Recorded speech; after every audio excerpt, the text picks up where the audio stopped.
नमस्कार मंडळी, नवीन एका इंटरेस्टिंग व्हिडिओमध्ये सर्वांचं मनापासून स्वागत आहे। मित्रांनो, महाराष्ट्रातील लाडकी बहीण योजनेसंदर्भात अतिशय आणि महत्त्वाची आणि आनंदाची बातमी या ठिकाणी आलेली आहे।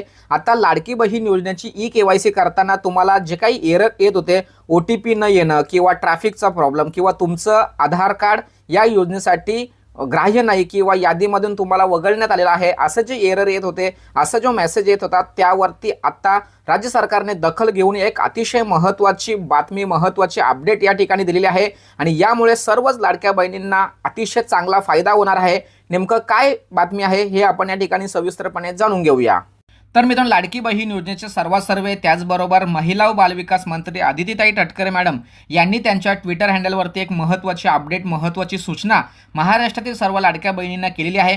यामध्ये त्यांनी असं म्हटलं आहे की मुख्यमंत्री माझी लाडकी बहीण योजनेचे ई-केवायसी करताना OTP बाबत काही तक्रारी किंवा तांत्रिक अडचणी येत असल्याची बाब निदर्शनास आलेली आहे। महिला व बाल विकास विभागाच्या माध्यमातून किंवा महिला व विकास विभागाच्या वतीने याची गांभीर्याने दखल घेण्यात आली असून तज्ज्ञांच्या माध्यमातून याबाबत उपाययोजना करण्याचे काम प्रगतीपथावर आहे। लवकरच ही तांत्रिक अडचण दूर होऊन ई-केवायसी प्रक्रिया अधिक सुलभ व सुकर होणार याबाबत मी सर्व लाडक्या बहिणींना आश्वस्त करत आहे।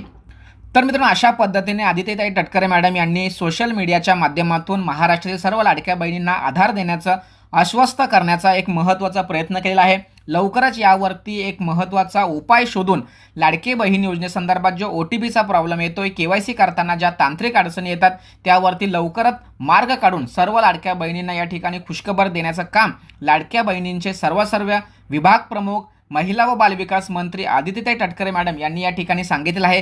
त्याचबरोबर मित्रांनो, ज्यावेळेस लाडकी बहीण योजनेची ई-केवायसी करताना आता नवीन काही वेगळ्या पद्धतीचा अपडेट किंवा नवीन काही प्रोसेस सुरू होते का, हे नक्कीच आपण आपल्या चॅनलवरती देणार। तोपर्यंत ती माहिती तुम्हाला मिळावी यासाठी आताच चॅनलला आपल्याला सबस्क्राईब करणं आवश्यक आहे। जर सबस्क्राईब केलं तरच तुम्हाला ही माहिती लगेच मिळेल, अन्यथा तुम्हाला मिळणार नाही। त्याचबरोबर डिस्क्रिप्शन बॉक्समध्ये आपले व्हॉट्सअप चॅनल, ग्रुप दिलेला आहे, टेलिग्राम चॅनल दिलेला आहे, नक्की त्याला जॉईन व्हायचं आहे, म्हणजे महत्त्वाचे अपडेट आम्ही तुम्हाला त्या ठिकाणी देण्याचा प्रयत्न करूया। अशा पद्धतीने लाडकी बहीण योजनेसंदर्भात एक महत्त्वाची अपडेट होती, ती तुमच्यापर्यंत पोहोचवण्याच्या उद्देशाने ही व्हिडिओ बनवली। सदर माहिती महाराष्ट्रातील सर्व लाडक्या बहिणींपर्यंत पोहोचवण्यासाठी सहकार्य करा। भेटूया पुढील व्हिडिओसह, तोपर्यंत धन्यवाद। जय हिंद, जय महाराष्ट्र।